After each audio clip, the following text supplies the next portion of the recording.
In other news tonight, it stands about 6 feet tall and has a pretty flower, but it comes with a terrible smell.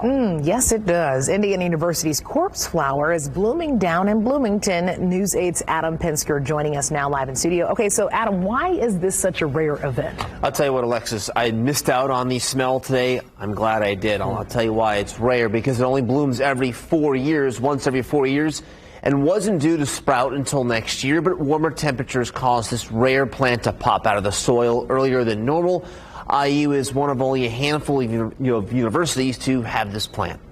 It's called a spathe. It's like a petal. So it's one big open space. It has leaves the size of elephant ears and smells like something dead. That or a bad locker room. Its scientific name is Amorphophallus titanium. Most people call it a corpse plant, but not at the IU biology greenhouse. We named it Wally after the first manager of our greenhouse. Assistant greenhouse manager John Leister says somebody at another greenhouse donated Wally to them in 2007. First time it bloomed, 2016, a lot of people were gagging, and so yeah, it's very strong. Corpse plants were first discovered in the 1870s in Southeast Asia.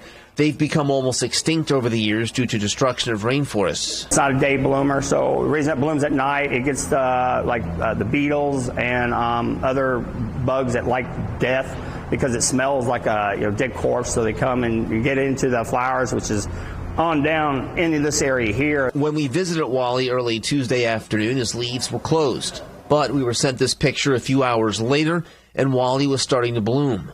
The bloom lasts a few days, but the foul smell only lasts a few hours. During the morning, next day, you won't smell it. It's a 24-hour period that this all happens in. Then the flower starts to collapse back in on itself. During the 2020 bloom, people weren't allowed into the greenhouse because of COVID, but nearly 5,000 people saw Wally bloom in 2016. They don't realize until they come down here and realize how big it is. They're like, oh, wow, they just can't imagine from a photograph to come in here and you're like, oh, wow, that's huge.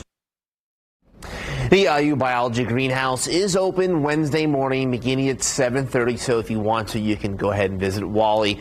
Most of the smell should be gone by then. Adam Pinsker, Wish TV, wishtv.com, and like us on Facebook.